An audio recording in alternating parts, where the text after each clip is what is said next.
welcome to Self-Publishing 101 with your hosts KB Miller and Jennifer Malone Wright. Today you have me.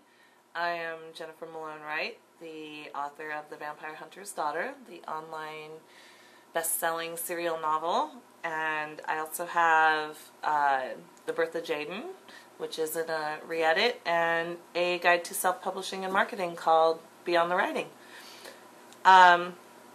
Now that that little part's over with, let's get on to what we're going to talk about today. We're going to talk about internet etiquette. And the reason that we're going to talk about internet etiquette is because when you first venture into self-publishing, one of the very first things you want to do is build a fan base. And while you're building a fan base, you're interacting with fans. So there are a lot of do's and don'ts about interacting when you're an author, because you're sort of a public figure and some things are really frowned upon, and there are also some things that you should be doing that you may not be doing. So we're going to discuss a few of these do's and don'ts. One of the first things I want to start with is after you have already published your book. One of the very first things that we do, and I'm guilty of this, and so are so many others, but one of the very first things you do is you want everybody to see your book. So you go onto Facebook or Twitter and you get all hooked up with these things, and you go and you put your book everywhere. You put your book on other people's pages and in groups, and that's a no-no. Don't ever post your stuff on other people's pages, their personal pages or their book pages or their business pages on Facebook without their permission. It really peeves people off a lot. So just don't do it. And another don't is don't plug your book in comments on other people's blogs about their books or another person's book.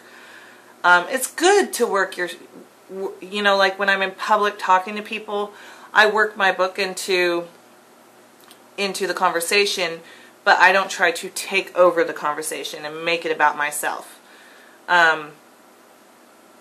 There's very strategic ways to do that, but if it's a blog post about someone, someone's blog tour post, don't be like, oh, you should go read my book, when it's about their book. So that's a really big no-no, very taboo. And sorry, I gotta look at my notes. The groups in Facebook, the groups have descriptions. So some of the groups do not allow you to just come and post your stuff on their walls of the group. That's not what it's for. It's not for promoting. It's for some are for discussing writing. Sometimes it's reciprocal. And some do allow you to just post whatever you want. And usually it will say, and if all else fails, just ask, hey, can I post my stuff in this group?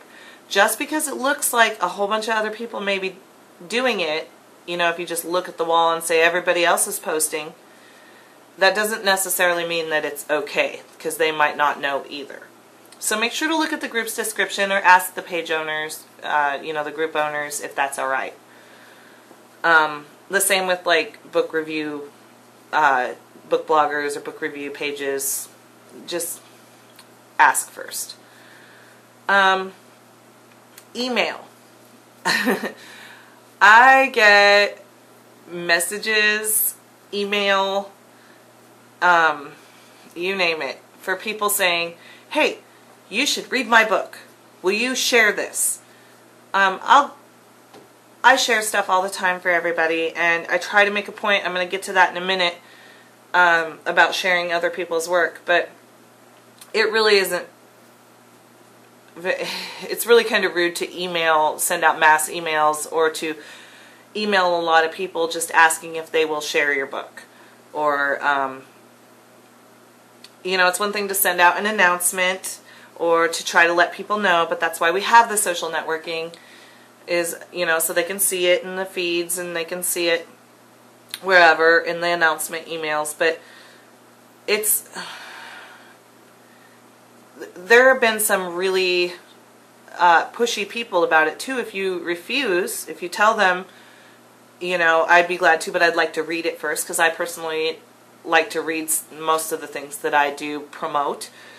Some people get really angry if you tell them no. But this is, you just have to be very careful. There's a balance of being overbearing and pushy and just your like normal announcement emails. That's why emails have, a lot of people have email subscriptions on their website, or you can send out like a monthly newsletter or weekly, whatever, so that way it's sort of all bulked into one, and they're not, you know, they can share it if they choose to. So that's sort of a don't. Don't go emailing people and trying to force them to share your book. Okay. So those are a few of the don'ts that really, lately, I've seen a lot of. Recently, somebody I know got an email from somebody who, this is the last thing I want to cover so, for the don'ts. Recently, somebody I know got an email from somebody saying, can I get your book for free? And yes, sometimes we do give out copies, and sometimes we have free books. Like my Vampire Hunter's Daughter Part 1 is always free. And this person, you know, she said, well, I'll gladly give you, you know, a free copy if you, but I checked and you didn't, you were granted a review copy for the first one, but I don't see your review anywhere. And this person said, well, I didn't leave a review. Are you going to give me this other book? And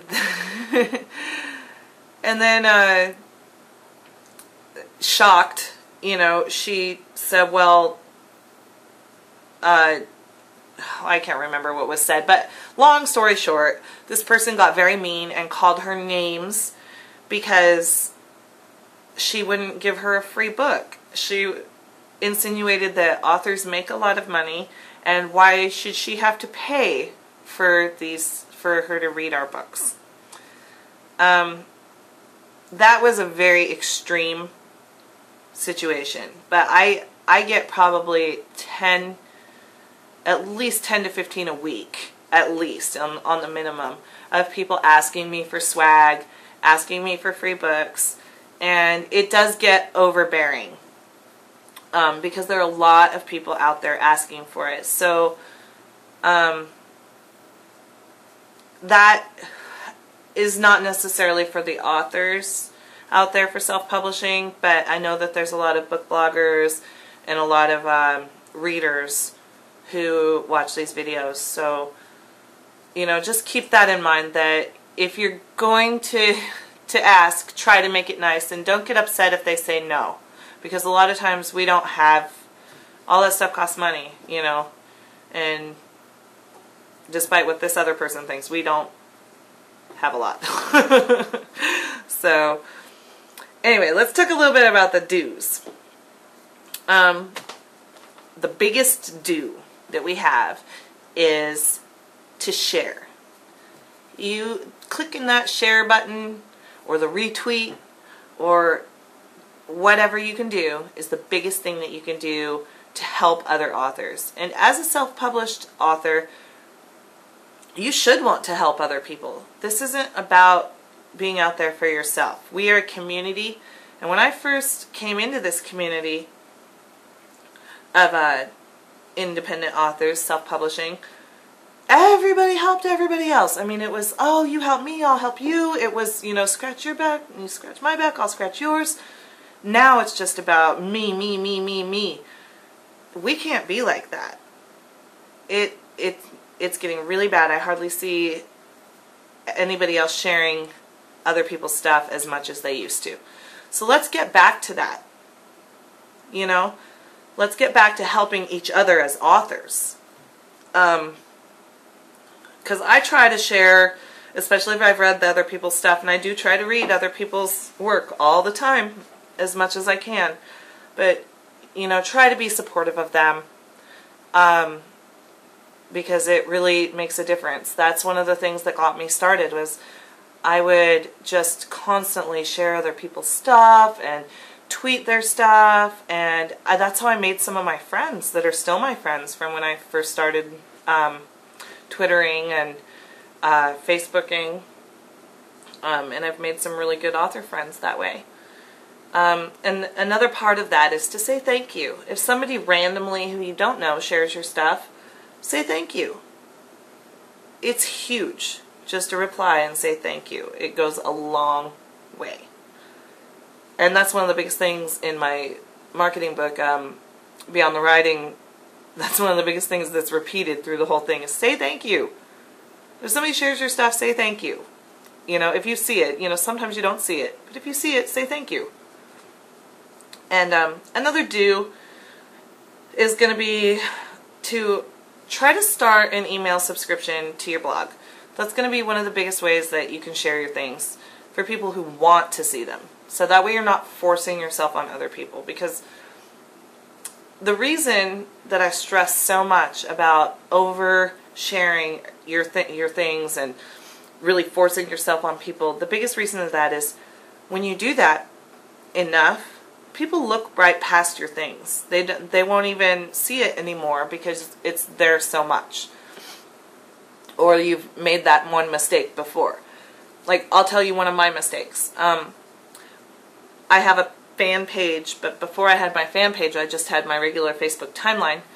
And all my friends and family are on there. And they're not fans. They don't, you know, they're out there and they know that I'm a writer. They know that I've written this stuff. But they don't want to see their feeds plastered up with my stuff all day long. So it got to a point where my friends and family were defriending me. And, you know, I was like, well, this is my work. Fine, defriend me. But then I started the fan page, so if they wanted to, they could go over there. And I stopped posting as much on the timeline because it got to be so much that they didn't even see it anymore. They just ignored it and would scroll past every single thing that and they were missing important announcements because it got bulked in with just your average announcement, or you know your average posts. So try to be creative. Try not to be too forceful, and share other people's stuff. Try to be supportive of other authors as well as yourself, because they will support you back, most of them. And you're always going to get your haters, but always be happy and love what you do. So that's my lesson for today on internet etiquette. Thank you. I just said that thank you like I was giving a speech. So anyway, please join us next time, and we will have KB Miller as your host next time, and I think we're going to be discussing formatting, if I'm right. It'll be posted on the blog. So please share this with your friends, and we'll talk to you later. Bye-bye.